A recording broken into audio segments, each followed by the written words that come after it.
بسم اللہ الرحمن الرحیم. ناظرین السلام علیکم. YouTube news channel Kharian gazette میں ہوں گل بخشال. پیش خدمت ہے آقا کالم بعنوان کپتان کا آرمی چیف کو دوسرا کھلا خط. ناظرین، پاکستان تحریک انصاف کے بانی رہنما عمران خان نے آرمی چیف کو ایک اور کھلا خط لکھ کر فوج اور عوام میں بڑھتی ہوئی دوریاں کم کرنے کی درخواست کی ہے. انہوں نے کہا ہے کہ فوج اپنی آئینی حدود میں واپس جائے. یہ خط عمران خان کے سوشل میڈیا اکاؤنٹ پر جاری کیا گیا ہے. تحریک انصاف کے رہنماؤں کے مطابق اس اکاؤنٹ پر جاری کردہ پیغامات جیل میں قید سابق وزیر اعظم کی ہدایت پر ہی جاری کیے جاتے ہیں.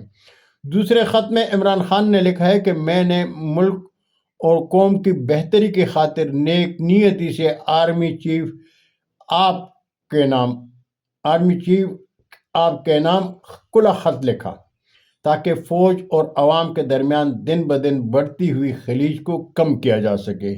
مگر آپ کا جواب انتہائی غیر سنجیدگی اور غیر ذمہ داری سے دیا گیا. عمران خان نے کھلے خط میں لکھا ہے کہ میرا جینا مرنا صرف اور صرف پاکستان میں ہے. مجھے صرف اور صرف اپنی فوج کے تاثر اور عوام اور فوج کے درمیان بڑھتی ہوئی خلیج کی ممکنہ مضمرات کی فکر ہے، جس کی وجہ سے میں نے یہ خط لکھا. میں نے جن 6 نکات کی نشاندہی کی ہے، اس پر اگر عوامی رائے لی جائے تو 90% عوام ان نکات کی حمایت کرے گی.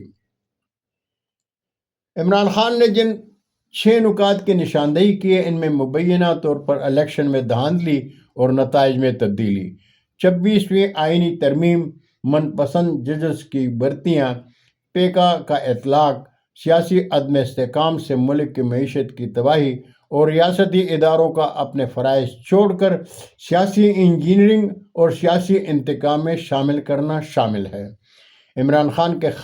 عمران خان نے خط میں لکھا ہے کہ دہشت گردی کے خلاف جنگ میں کامیابی کے لیے ضروری ہے کہ قوم فوج کے پیچھے کھڑی ہو.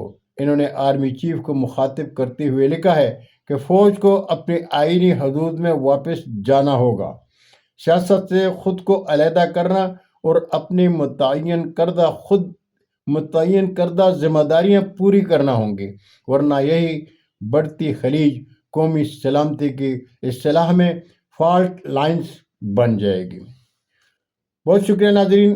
زندگی نے ساتھ دیا تو برقی رابطے میں پھر ملاقات ہوگی. اجازت چاہوں گا. اللہ ہم سب کے پاکستان کا حامی و ناصر ہو. پاکستان زندہ باد.